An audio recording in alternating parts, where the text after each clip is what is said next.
Hello everyone, welcome to knowledge account. আমরা আজকে দেখব 18 অগস্ট 2026 এর ইম্পর্টেন্ট কারেন্ট অ্যাফেয়ার্স। আজকে ডেলি কারেন্ট অ্যাফেয়ার্সে প্রথম প্রশ্ন, ভারত আর থাইল্যান্ডের যৌথ সামরিক মহড়া মৈত্রী 15-এর 15তম সংস্করণ সম্প্রতি কোথায় আয়োজিত হতে চলেছে? অর্থাৎ মৈত্রীর 15তম সংস্করণ এটা হচ্ছে কোথায়?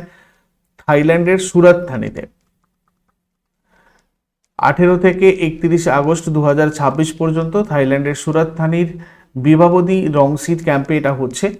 উভয় পক্ষ থেকে 85 জন করে সেনা সদস্য অংশ নিয়েছেন। ভারতের পক্ষে প্রধানত 9 জন গোর্খা রাইফেলস প্রতিনিধিত্ব করছে। জাতিসংঘ সনদের 7ম অধ্যায় অনুযায়ী জঙ্গল আর আধা শহুরে এলাকায় যৌথ সন্ত্রাসবাদ বিরোধী অভিযান জোরদার করার উদ্দেশ্যে এই সামরিক মহড়া। এটা 14তম সংস্করণ যেটা হয়েছিল 2025-এ মেঘালয়ের উমেরইতে হয়েছিল। দেখো 2026 সালে অন্যান্য যে সমস্ত গুরুত্বপূর্ণ মিলিটারি এক্সারসাইজগুলো হয়েছে সেগুলো হচ্ছে, এইটা তো হলোই ভারত থাইল্যান্ডের মধ্যে মৈত্রী 15 সুরাত থানিতে। এছাড়া ধর্মগার্ডিয়ান 2026 ভারত আর জাপানের মধ্যে উত্তরাখণ্ডের চৌবাটিয়াতে, ল্যামিটি 2026 ভারত আর সেসেলসের মধ্যে সেসেলসে, খঞ্জার 13 ভারত আর কিরগিজস্তানের মধ্যে মিশামারিতে আসামের, বজ্রপ্রহার 2025 ভারত আর মার্কিন যুক্তরাষ্ট্রের মধ্যে হিমাচল প্রদেশের বকলৌতে, সাইক্লোন 4 ভারত আর মিশরের মধ্যে আনসাসে, ইন এসএলএন ডাইভেক্স 2026 ভারত আর শ্রীলঙ্কার মধ্যে কলম্বোতে, বায়ুশক্তি 26 ভারতের বিমান বাহিনী রাজস্থানের পোখরানে, আর সাঞ্জা শক্তি ভারতীয় সেনাবাহিনী আর 16টা অসামরিক সংস্থার সাথে মহারাষ্ট্রের পুনেতে, সংযুক্ত কবচ এটা ভারতীয় সেনাবাহিনী আর বিমান বাহিনীর মধ্যে হয়েছে পুনেতে। এরপরে ভারতের সেনাপ্রধান জেনারেল ধীরাজ শেঠকে কোন দেশের সেনাবাহিনীর অনারারি জেনারেল উপাধিতে ভূষিত করা হয়েছে? নেপাল। 17 আগস্ট 2026-এ ভারতের সেনাপ্রধান জেনারেল ধীরাজ শেঠকে নেপালি সেনাবাহিনীর অনারারি জেনারেল উপাধি দেওয়া হয়েছে। নেপালের রাষ্ট্রপতি রামচন্দ্র পৌডেল কাঠমান্ডুর শীতল নিবাসে এই সম্মান প্রদান করেন। এটা নেপালের রাষ্ট্রপতির সরকারি বাসভবনের নাম শীতল নিবাস। নেপাল সম্পর্কে স্ট্যাটিক জিকে যদি দেখি, এটা আমাদের ভারতের 5টা রাজ্যের সাথে 1751 কিলোমিটার সীমান্ত মানে শেয়ার করেছে, বাউন্ডারি শেয়ার করেছে। বিহার, উত্তরপ্রদেশ, উত্তরাখণ্ড, পশ্চিমবঙ্গ, সিকিম, আর রাজধানী নেপালের কাঠমান্ডুতে মুদ্রা নেপালি রুপি। প্রধানমন্ত্রী বালেন্দ্র শাহ, রাষ্ট্রপতি রামচন্দ্র পৌডেল, নেপাল আর ব্রিটেনের চুক্তি হয়েছিল 1923-এর 21শে ডিসেম্বর। সরকারি ভাষা নেপালি, সংসদের নাম দ্য ন্যাশনাল অ্যাসেম্বলি, টোটাল 275টা আসন রয়েছে। জাতীয় সঙ্গীত সায়ন থুঙ্কা ফুলকা, জাতীয় খেলা ভলিবল, জাতীয় প্রাণী গরু, জাতীয় পাখি হিমালয়ান মোলাল জাতীয় ফুল রোডোডেন্ড্রন। উৎসব দাসাইন যেটা বিভিন্ন পরীক্ষায় আসে। বিখ্যাত নদী কর্ণালী নদী দীর্ঘতম। এছাড়া মহাকালী কমলা রয়েছে। মাউন্ট এভারেস্ট বিশ্বের সর্বোচ্চ শৃঙ্গ নেপালের শল্যকুম্ভু জেলাতে রয়েছে, যেটা নেপালের সাগরমাথা নামে পরিচিত। এছাড়া লোটসে, অন্নপূর্ণা এগুলো এখানে দেখতে পাওয়া যায়। ভারত আর নেপালের মধ্যে প্রধান প্রতিরক্ষা মহড়া হচ্ছে সূর্যকিরণ। আর জানকোটা নেপালের জীবনের উদযাপন হিসাবে অনুসরণ করা একটা অনন্য সাংস্কৃতিক রীতি, যেটা সিজিএলে তোমাদের এসেছিল। এরপরে পিএম গরিব কল্যাণ অন্ন যোজনার সুবিধাভোগীদের খাদ্য সুরক্ষা কভার প্রদানকারী ভারতের প্রথম ডিজিটাল ইন্স্যুরেন্স প্রতিষ্ঠান কোনটা? Tata AIG general insurance. Manipur সরকারের ডিজিটাল ই ইন্স্যুরেন্স স্কিমের অধীনে টাটা এআইজি জেনারেল ইন্স্যুরেন্স ভারতের প্রথম প্রতিষ্ঠান হিসাবে পিএম গরিব কল্যাণ অন্ন যোজনার সুবিধাভোগীদের জন্য ডিজিটাল খাদ্য নিরাপত্তা বীমা কভার প্রদান শুরু করেছে। রাজ্যের সুবিধাবঞ্চিত পরিবার আর রেশন কার্ডধারীদের খাদ্য সুরক্ষার পাশাপাশি আপৎকালীন আর্থিক আর সামাজিক সুরক্ষা নিশ্চিত করার উদ্দেশ্যে প্রধানমন্ত্রী গরিব কল্যাণ অন্ন যোজনা হচ্ছে ভারত সরকারের একটা বৃহৎ খাদ্য সুরক্ষা কর্মসূচি। এর মাধ্যমে দেশের প্রায় 80 কোটি বেশি দরিদ্র মানুষকে বিনামূল্যে চাল আর গম দেওয়া হয়। এই যোজনার মূল লক্ষ্য দেশের খাদ্য নিরাপত্তা নিশ্চিত করা। এরপরে ভারতের প্রথম ভার্চুয়াল চিড়িয়াখানা সম্প্রতি মধ্যপ্রদেশের কোন চিড়িয়াখানায় উদ্বোধন করা হয়েছে? কমলা নেহেরু প্রাণী সংগ্রহালয়, ইন্দোর। পিপিপি মডেলে 4.5 কোটি টাকা ব্যয়ে 8,000 বর্গফুট জায়গায় তৈরি হচ্ছে এটা এই ভার্চুয়াল চিড়িয়াখানা। 3D home theatre, 14D cinema hall আর ডিজিটাল জঙ্গল সাফারি থাকছে। উদ্বোধন হবে 17 আগস্ট, মানে অলরেডি হয়েছে 2026-এর 17 আগস্টে। আর এটা মধ্যপ্রদেশের সর্বপ্রাচীন চিড়িয়াখানাগুলোর একটা এবং রাজ্যের দ্বিতীয় বৃহত্তম চিড়িয়াখানা, যেটা ইন্দোরে রয়েছে। মধ্যপ্রদেশের রাজধানী ভোপাল ভারতের কেন্দ্রস্থলে অবস্থানের কারণে এটাকে বলা হয় ভারতের হৃদয়, হার্ট অফ ইন্ডিয়া, এবং সর্বোচ্চ বাঘের সংখ্যার জন্য এটাকে টাইগার স্টেট বলা হয়। প্রতিষ্ঠা দিবস 1956, 1 নভেম্বর। সর্বোচ্চ শৃঙ্গ ধূপগড়, যেটা মহাদেব পাহাড়ে রয়েছে। প্রধান নদী হচ্ছে নর্মদা, মধ্যপ্রদেশের জীবন রেখা বলা হয়। এছাড়া তাপ্তি, চম্বল, বেতোয়া, সোন রয়েছে। জাতীয় উদ্যান যেগুলো দেখা যায় কানহা, বান্ধবগড়, পেঞ্চ, পান্না, সাতপুরা এবং কুনো ন্যাশনাল পার্ক, যেখানে নামিবিয়া আর দক্ষিণ আফ্রিকা থেকে চিতা আনা হয়েছে। সাঁচির বৌদ্ধ স্তূপ, খাজুরাহোর মন্দির সমূহ এবং ভীমবেটকার প্রস্তর গুহা, এগুলো এখানকার ইউনেস্কো ওয়ার্ল্ড হেরিটেজ সাইট। আর ঐতিহ্যবাহী নৃত্য যেগুলো রয়েছে মটকি, জাওয়াড়া, ভাগোরিয়া। বিখ্যাত জলপ্রপাত ধোঁয়াধর নর্মদা নদীর ওপর রয়েছে জব্বলপুরে। ভোপালকে হ্রদের শহর বলা হয়, যেটা মধ্যপ্রদেশে রয়েছে, সিটি অফ লেকস। আর ভারতের একমাত্র রাজ্য মধ্যপ্রদেশের পান্না জেলায় হীরার খনি রয়েছে। বনাঞ্চলের আয়তনের দিক থেকে মধ্যপ্রদেশে ভারতের প্রথম স্থানে রয়েছে। আর উজ্জয়িনীতে শিপ্রা নদীর তীরে বিখ্যাত মহাকালেশ্বর জ্যোতির্লিঙ্গ মন্দির রয়েছে। বৈশ্য টেকরি উজ্জয়িনীতে অবস্থিত মৌর্যকালীন একটা প্রাচীন বৌদ্ধ স্তূপ স্থান। আর ভারতের সর্বোচ্চ আদিবাসী বা উপজাতীয় জনসংখ্যার বাস এই মধ্যপ্রদেশে, যেমন ভিল, গোন্ড আদিবাসী। এরপরে চীন কোন রকেটের মাধ্যমে তাদের 24তম ব্যাচের নিম্ন পৃথিবী কক্ষপথের ইন্টারনেট স্যাটেলাইট স্যাটনেট লিও গ্রুপ 24 সফলভাবে উৎক্ষেপণ করেছে? Long March 12। 16ই আগস্ট 2026 বেইজিং এর সময় 12টা 10 আর কি, মোট কথা, চীনের হাইয়ান প্রদেশে ওয়েনচাং স্পেস লঞ্চ সাইট থেকে এটা উৎক্ষেপণ করা হয়। এই মিশনটার নাম ছিল Y8 মিশন এবং এর মাধ্যমে স্যাটনেট লিও গ্রুপ 24 নামক স্যাটেলাইটগুলো নির্ধারিত কক্ষপথে স্থাপন করা হয়। গ্লোবাল ব্রডব্যান্ড ইন্টারনেট পরিষেবা প্রদানের জন্য চীন যে জাতীয় নিম্ন কক্ষপথে স্যাটেলাইট নেটওয়ার্ক তৈরি করেছে, এটা তার 24তম batch. 10 August 2026 Long March 7A rocket বিস্ফোরণের ঘটনার মাত্র 6 দিন পর চীন এই সফল উৎক্ষেপণ সম্পন্ন করে। পরের প্রশ্নে যাবার আগে তোমাদের বলে দিই, তোমরা জানুয়ারি থেকে জুনের 2026 কারেন্ট অ্যাফেয়ার্সের A4 সাইজের পিডিএফ, এছাড়া মান্থলি পিডিএফ বা RRB স্পেশাল তোমাদের তো রয়েছে, এগুলো আমরা আমাদের ইবুক সেকশন থেকে কালেক্ট করতে পারবে। এছাড়া নলেজ অ্যাকাউন্টের টেস্ট সিরিজের মধ্যে দুটো নতুন টেস্ট সিরিজ আপডেট হয়েছে। WBPSC মিসলেনিয়াস স্ট্যাটিক জিকে 800টা প্রশ্নর সেট, মানে 25টা সেট, একদম পুরোপুরি নতুন প্যাটার্নে তোমাদের যেগুলো করানো হচ্ছিল ইউটিউবে, ব্যাখ্যা এবং সমাধান সহ। আর WBPSC miscellaneous mock test full length 15টা, এগুলো ব্যাখ্যা এবং সমাধান সহ, এগুলো নলেজ অ্যাকাউন্ট টেস্ট সিরিজে আপডেট হয়েছে। বাকি অন্যান্য টেস্ট সিরিজ ওখানে অ্যাভেলেবেল রয়েছে, তোমরা চাইলে ওগুলো অ্যাক্সেস করতে পারো টেস্ট সিরিজ অপশান থেকে। আর মান্থলি ইবুক বা আদার্স পিডিএফগুলো তোমরা ইবুক সেকশন থেকে পাবে। আর আমাদের কোর্স সেকশানে বিভিন্ন কোর্সেসও চলছে। জেনারেল স্টাডিজের আলাদা করে ফাউন্ডেশন ব্যাচ, সমস্ত পরীক্ষার জন্য জেনারেল কম্বাইন্ড ব্যাচ, এছাড়া WBCS, রেলওয়ে, SSCর জন্য, এছাড়া রেলওয়ের bullet batch, WBP KP foundation, upper primary TET foundation, KP constable main, WBPSC miscellaneous, Paschimbanga panchayat পরীক্ষা, এই সমস্ত ব্যাচে তোমরা যুক্ত হতে পারো আমাদের সাথে। এর জন্য আমাদের সাথে সরাসরি যোগাযোগ করতে চাইলে এই নাম্বারে হোয়াটসঅ্যাপ অথবা কল করে নিও। ভারতের সভাপতিত্বে ব্রিক্সের 12তম পরিবেশ মন্ত্রীদের বৈঠক কোথায় অনুষ্ঠিত হতে চলেছে? এটা হচ্ছে নয়াদিল্লির ভারত মণ্ডপমে। 17 থেকে 18ই আগস্ট 2026 ভারত মণ্ডপম, নয়াদিল্লিতে ভারতের সভাপতিত্বে 12তম ব্রিক্স পরিবেশ মন্ত্রীদের বৈঠক অনুষ্ঠিত হবে। 2026 সালের theme building for resilience, innovation, cooperation and sustainability. টেকসই জীবনধারা, সামাজিক বনায়ন, দাবানল ব্যবস্থাপনা, দুর্যোগ সহনশীলতা, সার্কুলার ইকোনমি এবং জলবায়ু পরিবর্তন মোকাবিলা, এগুলো হচ্ছে মূল অগ্রাধিকার। ব্রিক্সের ফুল ফর্ম কি? ব্রাজিল, রাশিয়া, ইন্ডিয়া, চায়না আর সাউথ আফ্রিকার প্রত্যেকটার ফার্স্ট লেটার নিয়ে তৈরি ব্রিক্স। 2006 সালে ব্রিক্স হিসেবে আত্মপ্রকাশ প্রথম করেছিল, তখন নাম ছিল ব্রিক। 2010 সালে দক্ষিণ আফ্রিকা অ্যাড হওয়ার পর এটাকে ব্রিক্স করা হয়। সদর দপ্তর সাংহাইয়ে রয়েছে।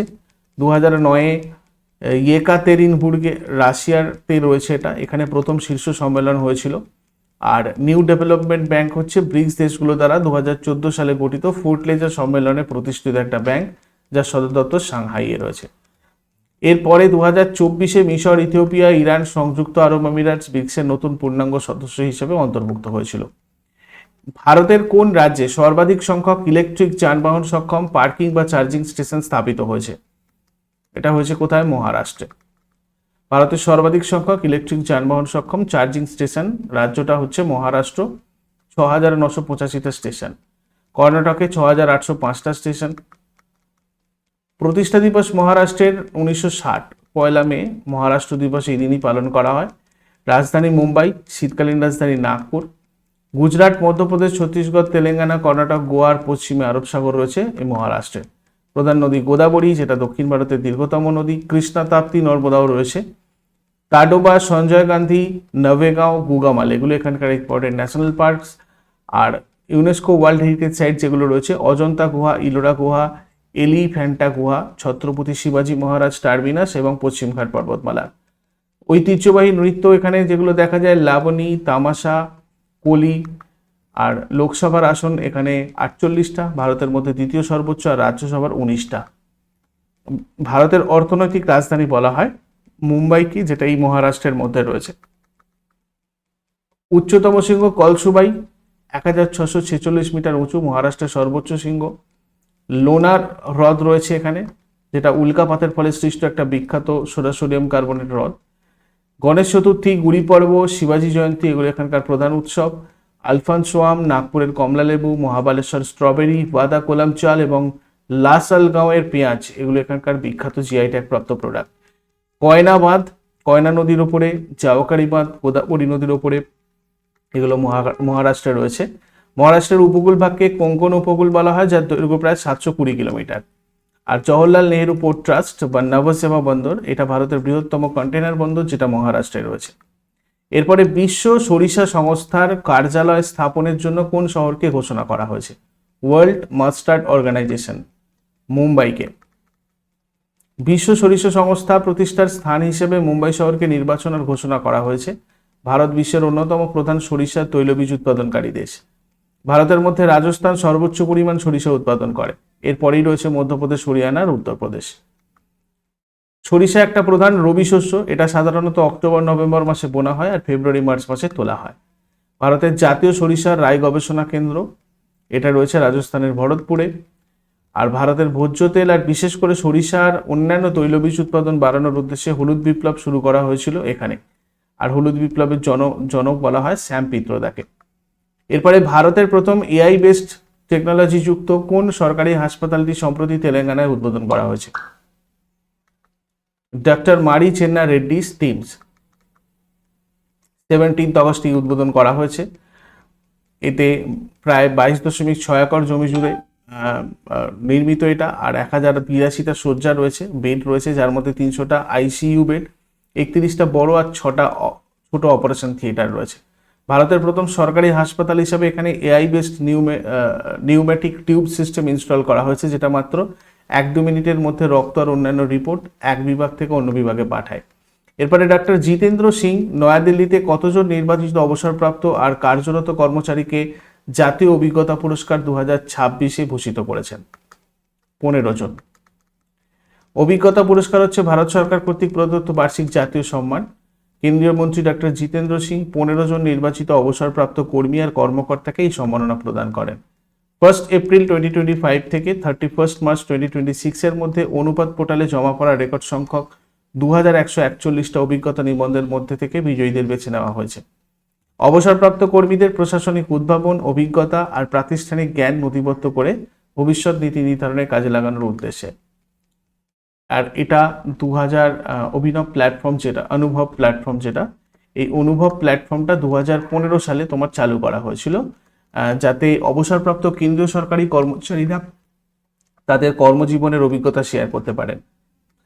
এরপরে 7 অগস্ট 2026 লিবিয়াতে পতাকা সহ স্কাই ডাইভিং এর বিশ্ব রেকর্ড গড়া 3 জন ভারতীয়র নাম কি? জামশির থানালাট, অভিষেক রাওয়াত আর ঈশা রাজ।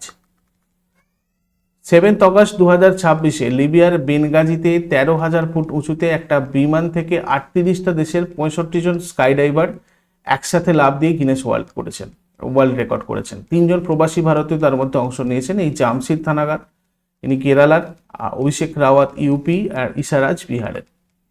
লাফের সময় তারা আকাশে ভারতের জাতীয় পতাকা প্রদর্শন করেছিল। আর 14 অগস্ট 2026 গিনেস কর্তৃপক্ষ এটাকে একটা বিমান থেকে পতাকা সহ সর্বাধিক স্কাই ডাইভারের যৌথ লাফের বিশ্ব রেকর্ড হিসেবে ঘোষণা করে। এই লিবিয়ার রাজধানী হচ্ছে ত্রিপোলি, দ্বিতীয় বৃহত্তম শহর বেনগাজি, মুদ্রা লিবিয়ান দিনার। আগের দিনে হোমওয়ার্ক দেখে নেব। নালন্দা বিশ্ববিদ্যালয়টা রয়েছে বিহারে, আর অবাক জলপান নাটকটা লিখেছেন সুকুমার রায়। আর আজকে তোমাদের জন্য প্রশ্ন থাকবে, মহারানা প্রতাপ সাগর হ্রদ কোথায় রয়েছে, কোলেরু হ্রদ কোথায় রয়েছে? শেষকালে কমেন্টে জানাও। চট করে আগের দিনেরগুলো কুইক রিভিশন করে নেবো। যারা যারা লাইভে রয়েছে অ্যান্সার করার চেষ্টা করো। ওড়িশি নৃত্যে বিশেষ অবদানের জন্য 2025 সালে সঙ্গীত নাটক একাডেমি পুরস্কার গ্রহণ করেছেন নিচের কোন বিখ্যাত ব্যক্তিত্ব? সুবধা বরদকর। এমএসকো ডাক্তার বিভি পট্টভিরাম চেঞ্জমেকার 2026 পুরস্কারে ভূষিত হয়েছেন কে? সতীশ রেড্ডি। কতজন বিশিষ্ট শিল্পীকে 2024 আর 2025 সালের সঙ্গীত নাটক একাডেমি ফেলোশিপ এবং সঙ্গীত নাটক একাডেমি পুরস্কার প্রদান করা হয়েছে? 115 জনকে। সিনিয়র কূটনীতিক ডাক্তার কে শ্রীকর রেড্ডি সম্প্রতি কোন দেশে ভারতের পরবর্তী রাষ্ট্রদূত হিসেবে নিযুক্ত হয়েছেন? কাতার। লাদাখের সাংস্কৃতিক ঐতিহ্য সংরক্ষণ আর প্রসারে বিশেষ অবদানের জন্য সাহিত্য, শিল্প আর কারুশিল্প ক্যাটাগরিতে কাকে ইউটি লাদাখ স্টেট অ্যাওয়ার্ড 2025 সম্মানে ভূষিত করা হয়েছে? ডক্টর পদ্মা গুরমেদ। আদিত্য বিড়লা গ্রুপের জুয়েলারি ব্র্যান্ড ইন্দ্রিয়া সম্প্রতি দক্ষিণ ভারতের বাজারের জন্য কাকে তাদের নতুন ব্র্যান্ড অ্যাম্বাসেডর হিসেবে নিযুক্ত করেছে? কৃতি শেট্টি। কেন্দ্রীয় মন্ত্রী ডাক্তার জিতেন্দ্র সিং সম্প্রতি কোথায় উদ্বোধন করেছেন? Regional 7th regional meteorological centre, Jammu. ভারতের বৃহত্তম সিঙ্গেল ক্লাস্টার এআই ইনফ্রাস্ট্রাকচার গড়ে তোলার জন্য লার্সেন অ্যান্ড টার্বো কোন মার্কিন প্রযুক্তি সংস্থার সাথে চুক্তি করে মেগা অর্ডারে কাজ শুরু করেছে? Together AI. 2027 সালে প্রথম স্যাটেলাইট উৎক্ষেপণের জন্য ভিয়েতনামের ভিনস্পেস কোন মার্কিন সংস্থার সাথে চুক্তি করেছে? Space x. স্বাধীনতা দিবস 2026 উপলক্ষে মোট কতজন পুলিশ আর ফায়ার সার্ভিস কর্মী বীরত্ব পদক লাভ করেছেন? 301 জন। সম্প্রতি তামিলনাড়ু সরকার ভেট্রি তামিলনাড়ু ইনভেস্টার্স কনক্লেভ 2026-এ মোট কত টাকার 97টা সমঝোতা স্মারক স্বাক্ষর করেছে? 67,452 কোটি টাকা। আগস্ট 2026-এ স্কাইরুট এরোস্পেস 3টে মহাকাশ অভিযানের জন্য কোন স্বদেশী স্পেস টেক স্টার্টআপের সাথে চুক্তি সই করেছে? X20। এগুলো ছিল আগের দিনের কোয়েশ্চেন। ইউজফুল বলে মনে হলে লাইক করো, কমেন্ট করে ফিডব্যাক জানাও। আর প্রতিদিন সকাল 6টার সময় ডেইলি কারেন্ট অ্যাফেয়ার্সের আপডেটের জন্য নলেজ অ্যাকাউন্টকে সাবস্ক্রাইব করে বেল আইকন প্রেস করে অলে ক্লিক করে রাখো। Thank you so much, take care, have a great day.